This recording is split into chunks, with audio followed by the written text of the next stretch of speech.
I'm James Mahon. And I'm Murray Newlands, and welcome to The Impact. We're going to be looking at technology companies in this series that impact your lives around the world. More than 160 years ago, right here in Silicon Valley, thousands headed west in search of gold. But now they're in search of a very different type of treasure. Changing lives, making billions, changing technology forever, and taking over the world.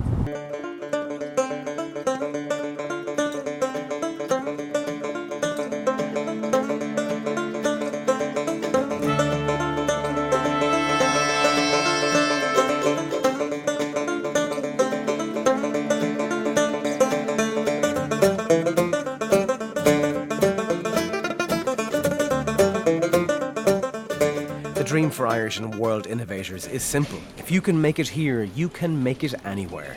Paul Burfield of Enterprise Ireland is the first point of contact for those making the leap from the Emerald Isle to Silicon Shores. Well, Enterprise Ireland's role is to support Irish companies from startup through commercialisation and then into world domination. We invest directly in Irish technology companies. We're in fact the third largest seed stage investor in the world by deal flow.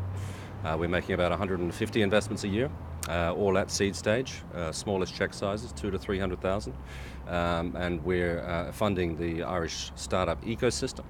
And the reason being is that we are a great interventionist in supporting Irish entrepreneurs get off the ground into that formative stage of developing out their business proposal, their business product or service that can be competitive in world markets. Burfield, originally from Australia, has dedicated nearly a decade of his career to supporting Irish businesses around the world. You know, Silicon Valley is still the Disneyland for tech entrepreneurs. It's the most advanced tech market and ecosystem in the world. It's still where 40% of early stage venture deals are done annually. And it's where the best of the best are trying to do the same thing. But it's also an enormous $2.5 trillion economy, the sixth largest in the world. So there is opportunity here up and down the spectrum, left, right, up and down, for all sorts of products and services, regardless of the lines of code that are embedded in them. But on the tech side, there are anywhere between 25 and 30,000 startup companies in the valley. And there has to be something that clearly differentiates you. Because of the competitive nature of this industry sector here, where we encourage and drive and / demand our portfolio companies be is take a researched position of differentiation. You may have traction and some early revenue in Ireland or in Europe, and that's great, and that may transfer into the US market, but it won't necessarily. So there is an enormous amount of groundwork to be done before our companies get anywhere near this market, and we are here to help them through that. There are a myriad of very successful companies here. The upper end of success are companies like OpenNet in telecoms applications, Ding in mobile phone top-ups. These guys have been in business 15 years plus more, and they have built traction and scale in this market through tenacity and commitment. Stanford University is in the heart of Silicon Valley. This year, 16,000 students call this stunning campus their home.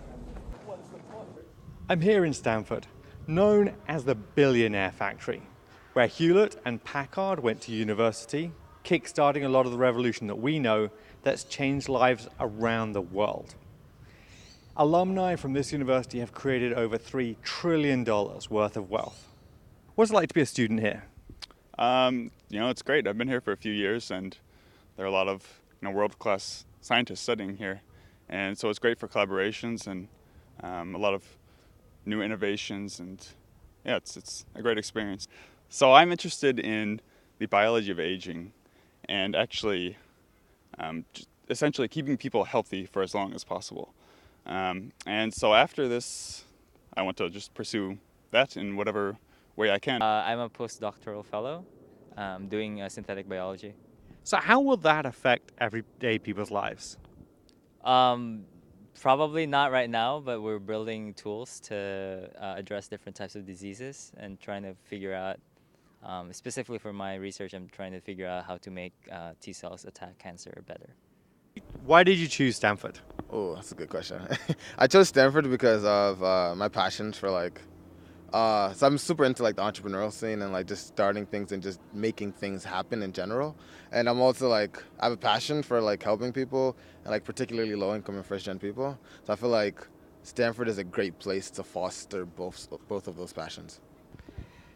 So it's obvious from the students we met today that Stanford's future is bright, even if it is expensive. And maybe today we were speaking to the future Hewlett and Packard, who are going to impact your lives. Chris Haroon epitomizes the entrepreneurial educational side of Silicon Valley. He's been a visiting lecturer at Stanford, a best-selling author, and is also founder of Haroon Education Ventures, based in Silicon Valley, just 30 miles up the road. When did you come here? So I came in here in 2004. How would you say things have changed from 2004 till now? Yeah. So I would say the business models are much more robust today. How is education within the tech sphere having an impact globally?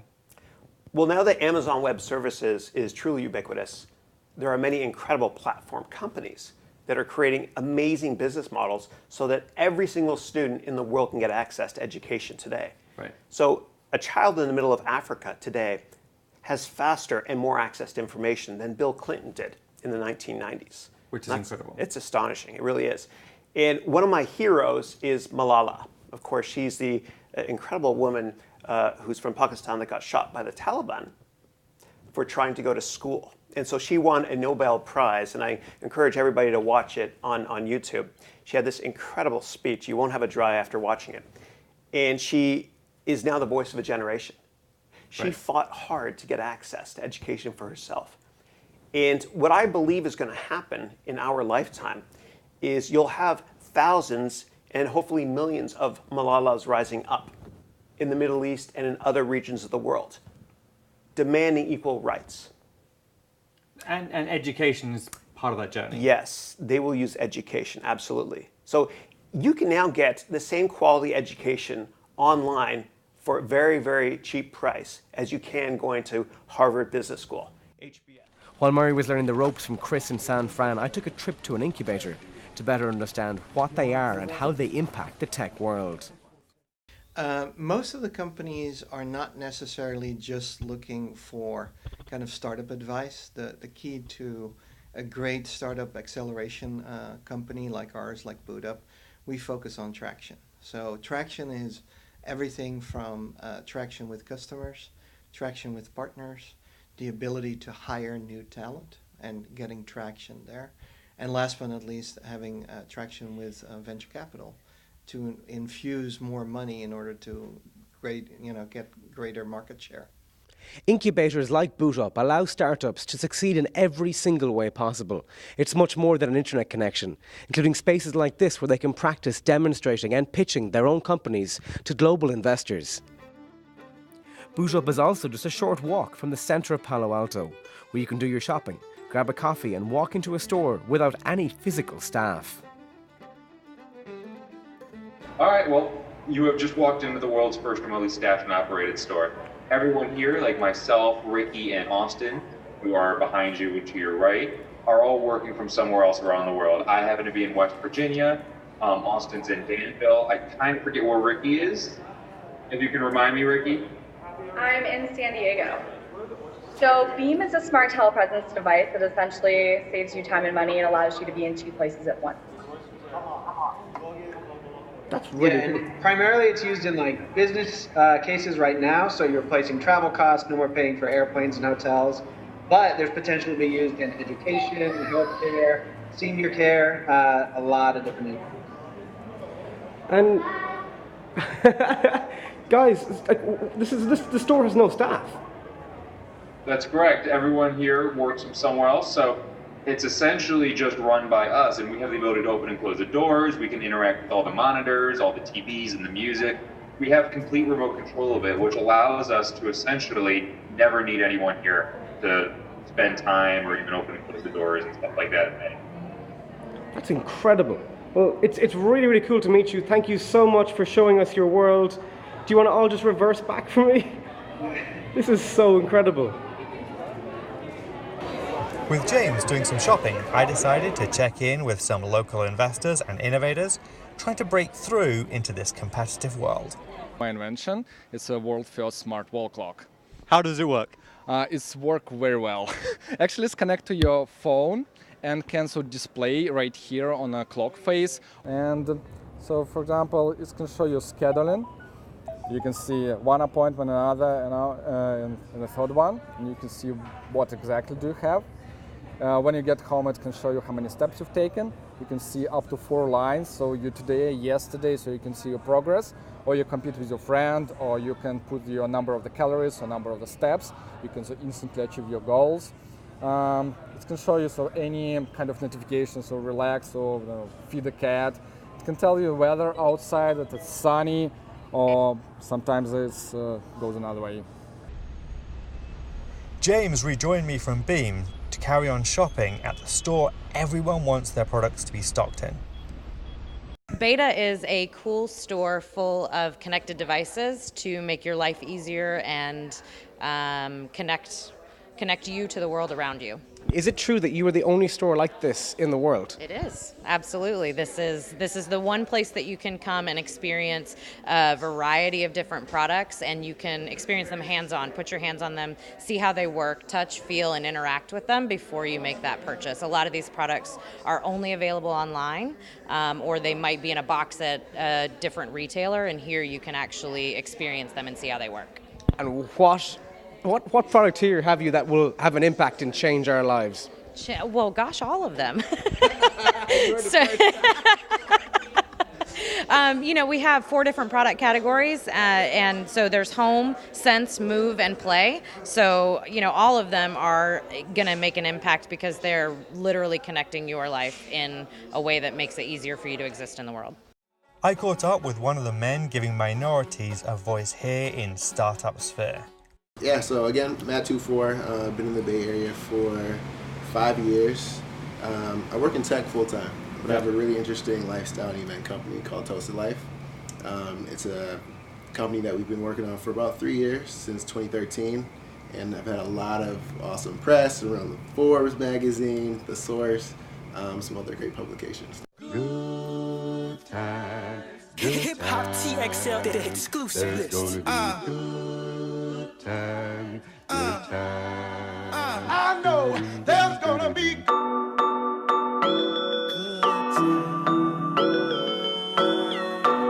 time. How do you ensure inclusivity within your community? Yeah, cool. So inclusivity is key, right? I went to Morehouse College where I studied business, and it was a predominantly African American environment, right? Yes. And not necessarily a very diverse place, of course, but it was definitely a unique experience because the majority of the world wasn't that.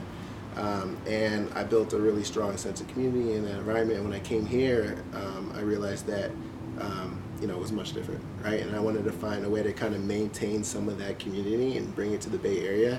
And I found a way to do that within our event company, lifestyle company. Because that's very much a minority here. And yeah. I was reading statistically there are less and less people of color in San Francisco, certainly. Yeah, it's on the decline. And I feel like, even for me coming from the East Coast or the Midwest, I grew up in Cleveland.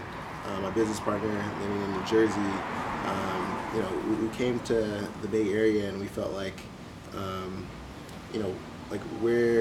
there wasn't really a good way to bring everybody together, and we wanted to kind of be that void, right? So we kind of stepped up. Instead of complaining about that, we found ways to bring people like us together, and it's been going really well. I think Silicon Valley, again, is a hard place for African Americans in general. I think, when you're a very small population, and again, you naturally will find ways to, you want to be around people who are similar to you sometimes, right? And I feel like when there's a lack of that, it doesn't feel that conducive. You don't really have that community around you that supports you, that is there for you. So I think when people come to the Bay Area and they don't necessarily feel that, they're very quick to say this is not for them, right? And they flee back to the East Coast, right? And it's happened with a lot of my friends. They come here to Google, Facebook, Apple. They stick around for 2 years, and they don't really. It doesn't really stick for them. So, I think that's kind of why we wanted to show people that, the community does exist here, whether it's big or small, Yes. there are a lot of us out here. And that's why we started creating events for young, diverse professionals. From your perspective, Yeah. what's the future of tech in Silicon Valley? Yeah, it's on the rise. San Francisco, just in general, I feel like there's a lot of eyeballs on our community, right? A lot of awesome companies, a lot of innovation, even from the entertainment standpoint. Super Bowl was recently. Yeah. Steph Curry's on fire. The Warriors are doing great. So a lot of things there's a lot of tension on the. So if you go to Stanford and move to Silicon Valley with a business, have not just a good idea but a great one, take it to an incubator or accelerator and it becomes a success story, then you get a sample living in this world. So I'm here on the corner of Waverley and Santa Rita, which is actually a really iconic address here in Silicon Valley, because this home right behind me is that of Mr. Steve Jobs, the man who gave us the MacBook, the iPod and the iPhone. And I don't know a whole lot about property, but someone who does is real estate agent Pooh. Pooh, property here I imagine doesn't come that cheap. No, it's very varied in value. We have many lovely and very expensive homes around here, especially on this street on Waverley. You can have homes start with about 3 to 4 millions to 10 to 15 million dollars. That's an awful lot of money. And when you get an address like this, you get a beautiful home, but you probably get so much more with the environment. Is that true? That's true, because you will be living in a really leafy, tree street, very quiet neighborhood. If you just walk a couple of blocks, and there's a really nice restaurant, and everybody here in this neighborhood is very nice as well. Gotcha. And when we look at Silicon Valley and this area in general, not just this street, have property prices been going up and up, or have they been steady? In this area, it's very different. In our agency in Silicon Valley, we believe it is exceptional market. If everybody else, is going that way, we're different. We're very different. You're talking about 800 pieces of paperwork. Could be more for buying a house here in Silicon Valley, but everywhere has gone up in the value. So if we were to come over from Ireland and I wanted to buy a 4-bedroom house, maybe not on this street because I have to get my iPhone fixed or that kind of thing, but I want to go to a different street and I want to buy a nice 4-bed house, 2 bathrooms, how much money would I be spending? It depends on the location, but I would say right now, really a single family home would start from around 700 to 1 million, 2 millions, but I would say a 700 to 800K would be the start. Thank you so much for joining us and for shedding light on what is a very interesting property bubble. However, the high life is just one side of the Silicon Valley Bitcoin, with many more falling through the cracks. I have lived here for 4 years and am one of the lucky ones, but James probed deeper to look at the darker side of the California dream. There are positives and there are some negatives, but how about the personal toll this takes on people? Because we don't often look at mental health in environments where you're constantly under pressure like this. Have you seen, and you've had a positive impact on many people's lives and created lots of jobs, but you've probably also seen a lot of jobs that have been just taken and disappeared and livelihoods put in danger. Yeah, for sure. I think there are two aspects to that question. First is, how much do you value your personal upkeep and well-being? I think that part comes with maturity. I'll take my example. I went through a vast phase of majority of my career focusing just on my work. Putting in 14 to 16 hours a day was normal. In fact, it was a badge of honor. Everybody else was doing it, you do it too. I realized over the years that that's not the long-term game. You have to keep up with your self-care if you really need to do great things. Of course, back then, common sense said so, but that part only comes with maturity. That part comes with, when you're at a certain point of life and you can sort of have the perspective on things. So today, I tell you, I literally will prioritize my self-care over work. I will do that. I will tell that to my team too. It's like, if I need to get some exercise done, whether it is on the weekend, on the cycling, or weeknights, kickboxing, Muay Thai, and I will work around my other work commitments to make that happen, because I'm not here to just deliver this week or the next week. I want to deliver for the next 20 years, and I want to make sure I can sustain that. So that's that. And I think Valley, there's a problem in the Valley about that. I mean, I think there's definitely not enough appreciation for the self-care. People talk the talk, but then they expect you to not really take time out for that. There are some startups now, there are companies, there are evolved entrepreneurs who value that, and they're creating that culture in their teams, and that's refreshing, but I think it needs to go a long way. On the other side, in terms of sort of the financial well-being, certainly, I mean, but this is the place for, this is the gold rush place, right? And there's always a gold rush. And today it's, fintech, or, it was 6 years ago, it was wearables, and before that it was something else. And then there was a real gold rush back in the day.